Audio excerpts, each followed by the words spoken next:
नमस्कार तथा सुप्रभात। काया कैरनमा तपाईलाई साथी दीपा तिमल सिन्हासँगै मिलन तिमिल सिन्हाको स्वागत छ।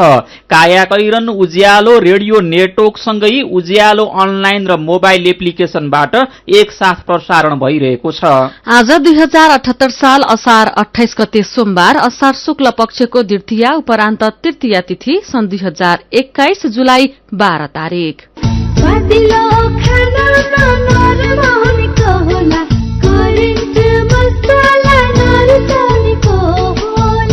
काया कैरनको साथमा करेन्ट मसला र करेन्ट चिया, स्वादको झट्का।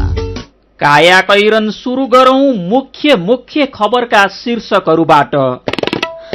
पार्टीभित्रको विवाद समाधानका लागि एमाले कार्यदलमा 10 बुँदे सहमति। दोस्रो तहका नेताहरूले गरेको सहमतिमा माधव नेपाल भने असन्तुष्ट। चीन र अमेरिकाबाट एकैपटक ठूलो मात्रामा खोप ल्याइँदै गर्दा भण्डारणको अभाव, 5 महिनाभित्र सबैलाई खोप लगाइने प्रधानमन्त्रीको दावी। तल्लो तरुण आयोजना निर्माणमा लगानी बोर्ड र भारतीय कम्पनी सतलज बीच समझदारी। कुल उत्पादित ऊर्जा मध्ये 21% नेपालले पाउने। भारतको राजस्थान र उत्तराखण्डमा प्राकृतिक विपदमा परेर 10 जनाको ज्यान गयो। ज्यान गुमाउनेमा 3 जना बालबालिका पनि। र इंग्ल्याण्डलाई पेनाल्टी सुटआउटमा हराउँदै इटाली बन्यो युरोकप च्याम्पियन। विम्बल्डन टेनिसको उपाधि नोभाक जोकोभिचलाई। वैदेशिक रोजगार न्याय सम्बन्धी जानकारी।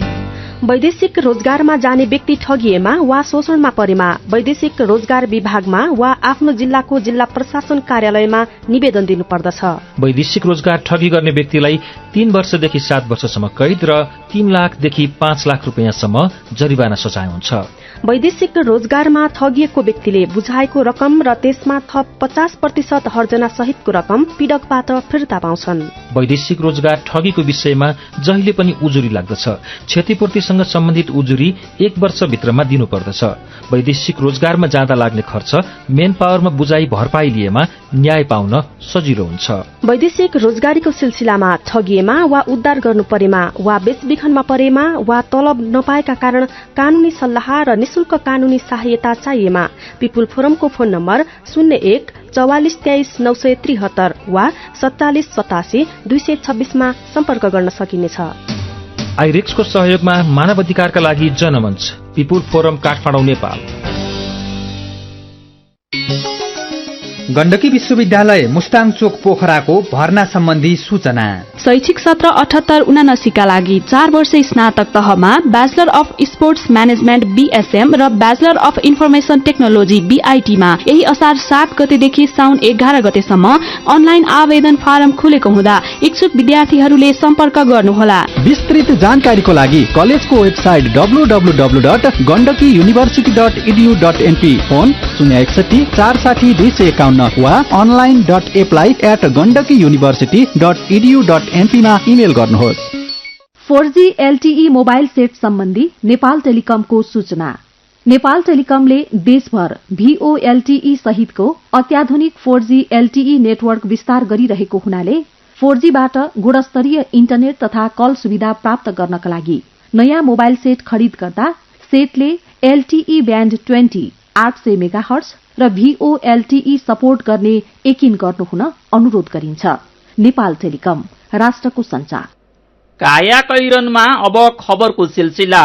1 हप्ताको निरन्तर गृह कार्यपछि एमालेको 10 सदस्यीय कार्यदलले पार्टी विवाद निरूपणका लागि 10 बुँदे सहमतिको प्रस्ताव तयार पारेको छ। दोस्रो तहका नेताहरूले गरेको यो सहमतिमा नेता माधव कुमार नेपालले भने असन्तुष्टि जनाउनु भएको छ। कार्यदलको सहमतिको प्रस्ताव आए लगत्तै नेता नेपालले प्रतिनिधि सभा विघटन र मुद्दाका सन्दर्भमा आफ्नो सहमति नरहेको बताउनुभयो। मेरो सहमति हुनु पर्यो नि, अरू कसले गरेर हुन्छ? अदालतको हस्ताक्षर फिर्ता हुँदैन र कुनै किसिमले मुद्दा प्रभावित पार्ने कुरा मन्जुर छैन, त्यसमा मेरो सहमति छैन, उहाँले भन्नुभएको खबर आजको कान्तिपुरले छापेको छ। कार्यदल सदस्यले हिजो बिहानै नेपाललाई सहमति प्रस्तावको मस्यौदा दिएका थिए। कार्यदलले भने आजको स्थायी कमिटी बैठक पूर्व प्रधानमन्त्री एवं पार्टी अध्यक्ष केपी शर्मा ओली र नेता नेपालबीच भेटवार्ता गराएर आफूहरूको सहमतिमा समझदारी गराउने तयारी रहेको जनाएको छ। अध्यक्ष ओली र नेता नेपालबीच भेट गराउने योजना छ। त्यसपछि आज स्थायी कमिटी बैठक बस्छ, कार्यदलका एक सदस्यले भनेका छन्। नेपाल निकट कार्यदल सदस्य गोकर्ण विष्टले नेपालसँगकै परामर्शमा सहमति गरेको बताउनुभयो। कमरेड माधव नेपालसँग धेरै लामो परामर्श गरेर यो निष्कर्षमा आइपुगेका छौं उहाँले भन्नुभयो। ओली निकट कार्यदल सदस्य विष्णु पौडेलले पनि ओली र नेपालको विश्वास लिएर सहमति गरेको बताउनुभयो। नेपाल निकट नेताहरूका अनुसार शक्ति बाँडफाँड र सहमतिको समयलाई लिएर उहाँको फरक बुझाइ छ। प्रतिनिधि सभा विघटन सम्बन्धी मुद्दा फैसलाको पूर्व सन्ध्यामा सर्वोच्च अदालतलाई प्रभावित पार्ने गरी प्रधानमन्त्री ओलीले सहमतिको षड्यन्त्र गरेको नेता नेपालको आशंका छ। कार्यदल सदस्य विष्टले भने यो विषय सहमतिको बुँदामै स्पष्ट रूपमा उल्लेख गरिएको बताउनुभयो। बुँदामा भनिएको छ प्रतिनिधि सभा विघटन सम्बन्धी सर्वोच्च अदालतमा विचाराधीन मुद्दा र सरकारका सम्बन्धमा पार्टी एकताको मर्म र भावनाको आधारमा विधि सम्मत एवं संस्थागत निर्णय अनुसार हामी अघि बढ्नेछौं। विष्टले यसमा थप व्याख्या आवश्यक नभएको बताउनु भयो भने अर्का सदस्य विष्णु पौडेलले सर्वोच्चमा बुझाइएको हस्ताक्षर स्वत निष्क्रिय भएको दावी गर्नुभयो।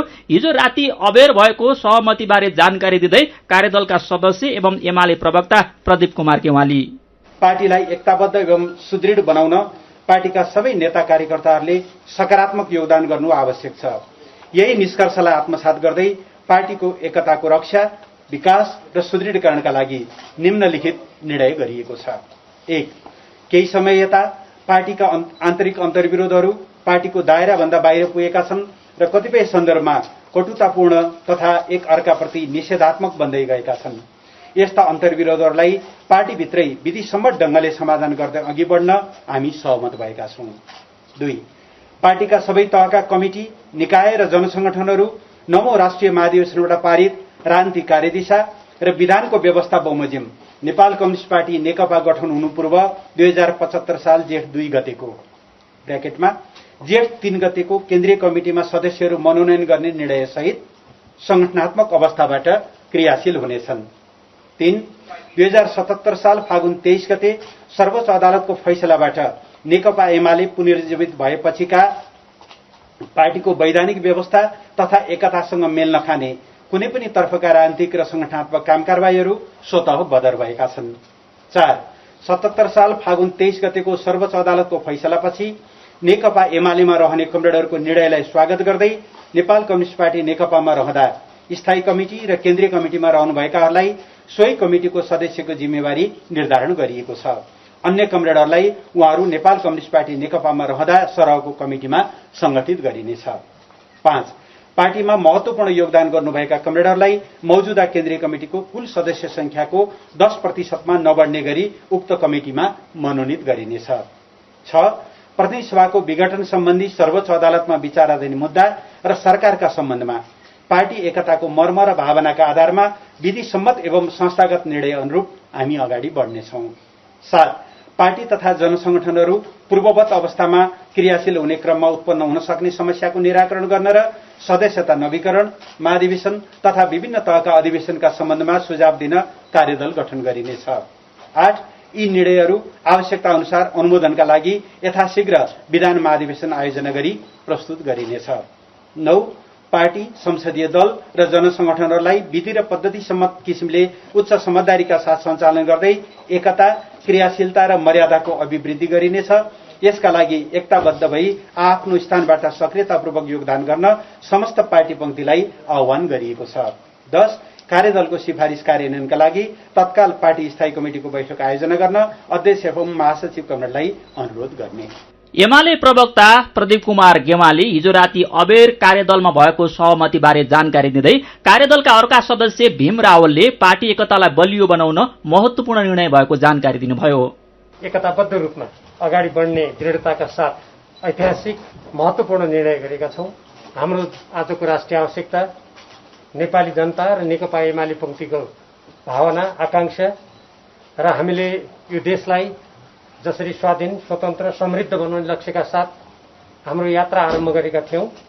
त्यसमा केही जुन समस्या उत्पन्न भएका थिए त्यसलाई समाधान गरेर एकताबद्ध भएर सम्पूर्ण समस्याहरूलाई समाधान गर्दै अगाडि जाने अठोट गरेका छौं र त्यही अठोट अनुरूप हामीले कार्यदलको तर्फबाट 10 बुँदे सहमति तयार गरेर हामी सबैले हस्ताक्षर गरेर अब हामी नेतृत्व समक्ष यो प्रस्तुत गर्नेछौँ। प्रतिनिधि सभा विघटन सम्बन्धी मुद्दामा सर्वोच्च अदालतको संवैधानिक इजलासले सम्भवतः आज निर्णय सुनाउँदैछ। सुनवाईका सबै प्रक्रिया सकेको अदालतले 1 हप्ता समय राखेर यो मुद्दालाई हेर्दैमा राखेको थियो।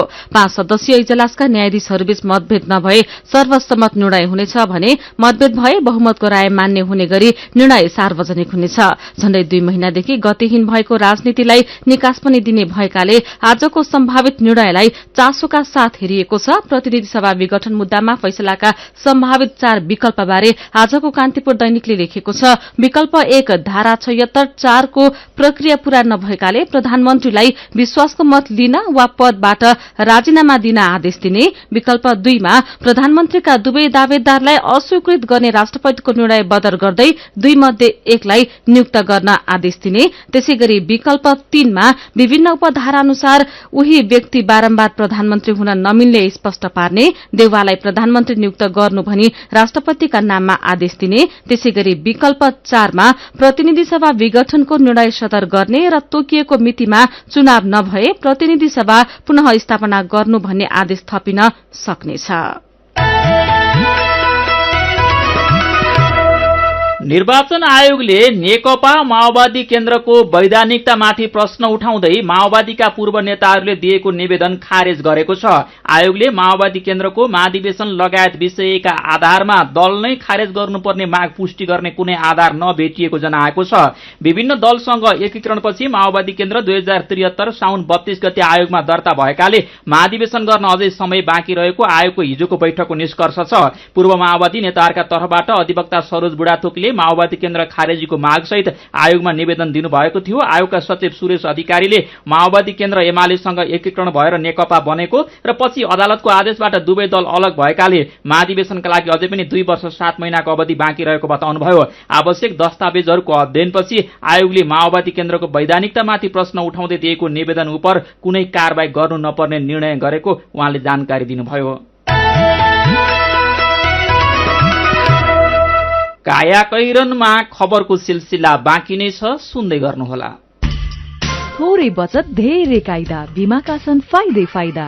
सरकारी स्वामित्व र बीमाको क्षेत्रमा विश्वसनीय नाम राष्ट्रिय बीमा संस्थान। जीवन बीमाका लागि आजै राष्ट्रिय बीमा संस्थान रामशाहपथ काठमाडौँ वा नजिकैको शाखामा सम्पर्क गरौं।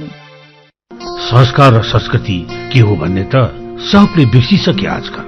आफ्नो त यही कार्पेट नै हो, यो बाहेक कुनै छ र मेरो आफ्नो। विगत 30 वर्षदेखि तपाईको जीवनलाई खुशी र रंगीन बनाउँदै आइरहेको नेपालकै पहिलो र उत्कृष्ट जर्मन प्रविधिबाट उत्पादित वर्षौंसम्म टिक्ने उच्च गुणस्तरीय यति कार्पेट। सुन्दर इज सुन्दर, अलवेज सुन्दर। यति कार्पेट किन्दा पछाडि सुन्दरको लोगो हेरेर नभुल्नुहोला। यति कार्पेट हाम्रो संस्कृति। डी पैसा डी पैसा डी पैसा डी पैसा डी पैसा डी पैसा पैसा तिर्न डी पैसा पैसा पाउन डी पैसा बिजुलीको बिल तिर्न टेलिफोनको शुल्क भर्न केवल मोबाइल रिचार्ज गर्न प्लेन फिल्मको टिकट किन्न एक कौलामै युटिलिटी भर्न। गुगल प्ले वा एप स्टोरबाट डी पैसा एप डाउनलोड गरेर आजै घरमै बसी सम्पूर्ण आर्थिक कारोबारहरू गर्नुहोस्। डी पैसा, पैसा हैन डिजिटल पैसा। रकम आउँछ विदेशबाट आयामी गरौँ, छिटो र छरितो सुरक्षित पनि छ। हाम्रै गाउँ हाम्रै ठाउँ आयामी गरौँ, आयामी नै हो भरोसाको अर्को नाउँ। विदेशबाट पठाएको रकम आइएमईका नेपाल भरि रहेका 35,000 भन्दा बढी काउन्टरहरू वा सिधै आफ्नो बैंक खातामा वा आफ्नो मोबाइलमा आइएमई पे वालेट डाउनलोड गरी प्राप्त गर्न सकिन्छ।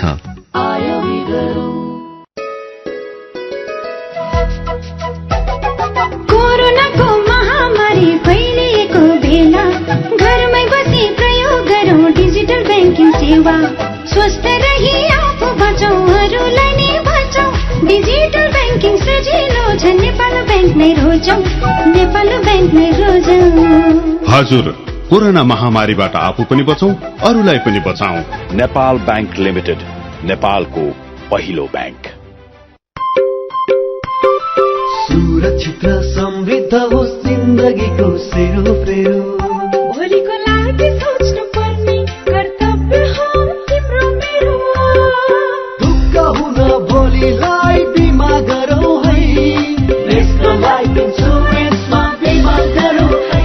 विगत 33 वर्षदेखि सञ्चालनरत नेपालकै पहिलो अग्रणी जीवन बीमा कम्पनी नेपाल सरकारको पूर्ण स्वामित्व रहेको राष्ट्रिय वाणिज्य बैंक प्रवर्धक रहेको National Life Insurance Company Lazimpat Kathmandu. Ujyaalo radio नेटवर्कसँगै उज्यालो अनलाइन र मोबाइल एप्लिकेशनमा प्रसारण भइरहेको काया कैरनमा तपाईलाई फेरि स्वागत छ। यतिन्जेल हामीले पार्टीभित्रको विवाद समाधानका लागि एमाले कार्यदलमा 10 मुदे सहमति, दोस्रो तहका नेताहरूले गरेको सहमतिमा माधव कुमार नेपाल भने असन्तुष्ट, प्रतिनिधि सभा विघटन सम्बन्धी मुद्दामा सम्भवतः आज निर्णय हुने, माओवादी केन्द्रको वैधानिकतामा समस्या नरहेको निर्वाचन आयोगद्वारा स्पष्ट लगायतका खबर प्रस्तुत गर्यौं। अब बाँकी खबर। चीन र अमेरिकाबाट एकैपटक ठूलो मात्रामा खोप आउँदैछ, तर सरकारले न खोप लगाउने तालिका बनाएको छ न भण्डारणको व्यवस्था गरेको छ। चीनबाट खरिद गरिएको 40 लाख मध्ये 8 लाख डोज खोप ल्याउँदा नै काठमाडौँको टेकुमा रहेको केन्द्रीय भण्डारणमा ठाउँ अभाव भएको छ, जबकि लगत्तै अमेरिकाबाट 15 लाख र चीनबाट थप 32 लाख डोज खोप आउँदैछ। स्वास्थ्य सेवा विभागले 2076 कार्तिकमै टेकुमा रहेको परिसरमा 70 देखि 80 हजार लिटर क्षमताको आधुनिक केन्द्रीय भ्याक्सिन स्टोर बनाउन प्रक्रिया शुरू गरेको थियो, तर त्यस अनुसार काम अघि नबढेकाले अहिले खोप राख्न ठाउँ अभाव भएको हो। विभागले 2076 साल माघमा खोप भण्डारण भवन बनाउन कौशिल बस्नेत कुवर जेवी निर्माण कम्पनी छनौट गरेको थियो। उसले 8 करोड़ 40 लाख 20 हजार 753 रूपियाँमा ठेक्का स्वीकार गरेको थियो। 2 वर्षभित्र प्रयोग गर्न सकिने गरी ठेक्का सम्झौता भएको थियो, तर 1 वर्ष हुँदा जग समेत खनिएको छैन। नागरिक खोपको पर्खाइमा छन्, तर सरकारले खोप लगाउने कार्यतालिका अझै सार्वजनिक गरेको छैन। अमेरिकाले दिने 15 lakh dose Johnson and Johnson कम्पनीको खोप आज आउँदैछ। यो खोप रोटा भाइरस विरूद्धको खोपका लागि छुट्याएको ठाउँमा राख्ने तयारी छ। रोटा विरूद्धको खोप नआउँदासम्म जोन्सनको खोप राख्न लागि खोप भण्डारण शाखा प्रमुख बडेबाबु थापाले बताउनु भएको छ। चीनबाट थप खोप ल्याउँदा भने कहाँ भण्डारण गर्ने भन्ने कार्ययोजना छैन। आउँदो बिहीबार बेइजिङ जाने जहाजले शुक्रबार कम्तीमा 8 लाख डोज खोप ल्याउने नेपाल वायु सेवा निगमले जनाएको छ। तेस्रो खेपको खोप लिन साउन 7 मा जहाज चीन जाने निगमको कार्यसूची छ। विभागका खोप शाखा प्रमुख डाक्टर झलक शर्मा गौतम भने खोप भण्डारण स्थलको समस्या नहुने दावी गर्नुहुन्छ। यसैबीच प्रधानमन्त्री केपी शर्मा ओलीले 5 महिनाभित्र सबै नेपालीलाई कोरोना विरूद्धको खोप लगाइसक्ने दावी गर्नु भएको छ। वीर अस्पतालको नवनिर्मित सर्जिकल भवनको हिजो उद्घाटन गर्दै प्रधानमन्त्री ओलीले सन् 2021 भित्र मोटामोटी सबै जनसंख्यालाई खोप लगाइसक्ने दावी गर्नु भएको हो। कोविड विरूद्धको खोप गतिका साथ ठूलो संख्यामा नागरिकलाई दिन विभिन्न देश र कम्पनीहरूसँग सहमति र सम्वाद गरिरहेका छौं। उहाँले भन्नुभएको छ, देशले अब कोरोना विरूद्धको खोपको अभाव बिहोर्नु पर्दैन। निरन्तर खोप लगाउन सरकार लागि परेको पनि उहाँको भनाइ छ। कुल उत्पादित ऊर्जा मध्ये 21% नेपालले पाउने शर्त सहित लगानी बोर्ड कार्यालय र भारतीय कम्पनी सतलजसँग तल्लो अरूण आयोजना निर्माणको समझदारी पत्रमा हस्ताक्षर भएको छ। गएको वर्ष माघ 16 मा बसेको लगानी बोर्ड बैठकले यो आयोजना निर्माण जिम्मा सतलजलाई दिने निर्णय गर्दै बोर्ड कार्यालयलाई समझदारी पत्रको मस्यौदा तयार पार्न निर्देशन दिएको थियो। 679 मेगावाट जडित क्षमता हुने अनुमान गरिएको आयोजनाको विस्तृत सम्भाव्यता अध्ययनका लागि सर्वेक्षण पत्र जारी गर्न समझदारी पत्रमा हस्ताक्षर भएको बोर्ड कार्यालयले निकालेको विज्ञप्तिमा उल्लेख छ। समझदारी पत्रको अवधि 2 वर्षको हुने बोर्ड कार्यालयले जनाएको छ। सतलजले 2 वर्षभित्र आयोजनाको विस्तृत सम्भाव्यता अध्ययन पूरा गर्नुपर्ने शर्त छ। तल्लो अरूण सार्वजनिक निजी साझेदारी अवधारणा अन्तर्गत निर्माण गर्ने, स्वामित्व लिने, सञ्चालन गर्ने र हस्तान्तरण गर्नेमा विकास गर्न सतलज लिमिटेड भारतलाई छानिएको हो। शङ्खुवासभा र भोजपुरमा निर्माण हुने आयोजनालाई सरकारले 2075 चैतमा काठमाडौँमा गरेको लगानी सम्मेलनमा शोकेस परियोजनाका रूपमा राखेको थियो। सतलज लिमिटेड भारतको सरकारी स्वामित्व भएको कम्पनी हो। सतलजले अहिले 900 मेगावाटको अरूण तेस्रो विद्युत आयोजना निर्माण गरिरहेको छ। अरूण तेस्रोको निर्माण मोडालिटीमै तल्लो अरूण निर्माण गर्न सतलजले इच्छा देखाउँदै आएको थियो। तपाईँ अहिले सुन्दै हुनुहुन्छ काया कैरन। हामीसँग मेरो पनि भन्नु छ र कार्टुनसँगै खबरको सिलसिला बाँकी नै छ, सुन्दै गर्नुहोला। तपाईले चुरोट बिडी खानी गर्नु भएको छ भने आज एउटा कम गर्नुस् है, तपाईको स्वास्थ्य सुध्रिन्छ। सार्वजनिक हितका लागि उज्यालोको अनुरोध। रिलायन्स लाइफ इन्स्योरेन्सको पुनर्जागरण अभियान यस कोभिड-19 को विषम परिस्थितिमा आफ्ना ग्राहक वर्गको जीवन सुरक्षाको महत्वलाई मध्यनजर गरी कम्पनीबाट हालसम्म जारी भएको बीमा लेखको नवीकरण बीमा शुल्क भुक्तानी नगरी व्यतीत भएका बीमा लेखमा असार महिनाभित्र नवीकरण गरेमा विलम्ब शुल्कमा 100% छुट हुने हुँदा आफ्नो व्यतीत बीमा लेख पुनर्जागरण गरी सुनौलो मौकाको फाइदा उठाउनुहोस्। रिलायन्स लाइफ इन्स्योरेन्स, खुलेर जियौं। मिठो मिठो खानाले टक्क मार्न छोला स्वादिलो खानामा नरम हुनेको होला करेन्ट मसलामा भरेको करेन्ट मसला नरुचाउनेको होला। Hygienic, tasty and fresh Trimurti industries private limited Rupandehi बुटवलद्वारा उत्पादित करेन्ट चिकन मसला, सब्जी मसला, चाउमिन मसला, मोमो मसला, चाट मसला, गरम मसला र अन्य विभिन्न मसलाहरू। करेन्ट मसला, स्वादको झट्का। क्वालिटी र स्वादमा कुनै सम्झौता नगरी तपाईहरूको अर्डर अनुसारको फूड, ड्रिंक्स तथा बेकरीका आइटमहरू 24 घण्टा जुनसुकै समयमा काठमाडौँ उपत्यका भित्र हजुरहरूले चाहेको स्थानमा डेलिभरी गर्न हामी तयार बसेका छौं। लाटो कोसेरो, जो रातभर नसुती तपाईहरूको सेवामा हाजिर छ। www.latokosero.com। फोन 9843 79890 9810 79890। रमाइलो गर्नुहोस् आफ्नै घरमा लाटो कोसेरोको भरमा।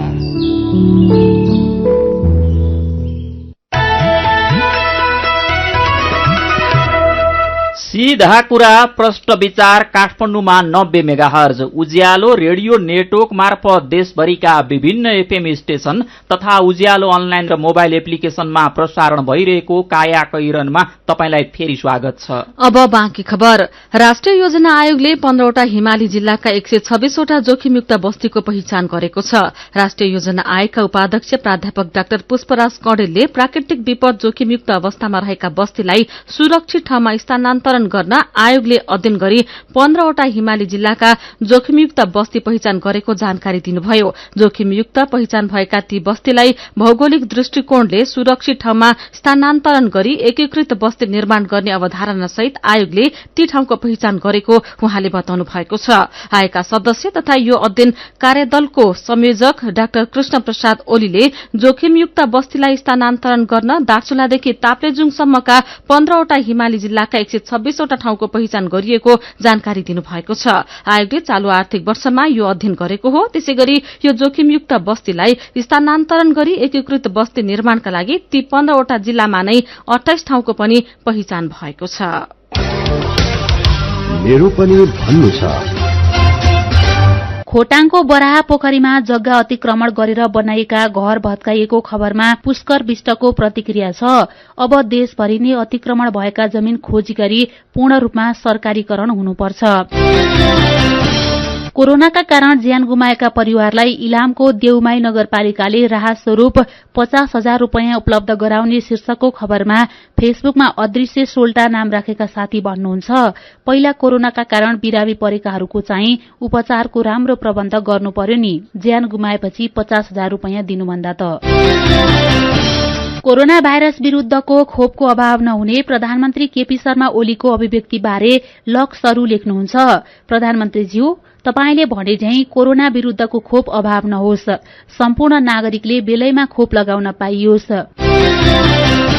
कञ्चनपुरबाट भारतीय चोरले लुटेका भैंसी सशस्त्र प्रहरीले फिर्ता ल्याएको खबरमा चेतराज रावल लेख्नुहुन्छ, 12वटा भैंसीलाई 12 लाख भन्दा धेरै पर्छ।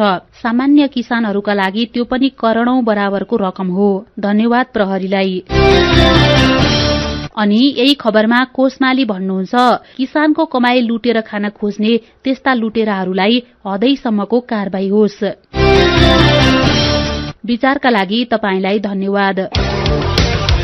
मेरो पनि भन्नु छ।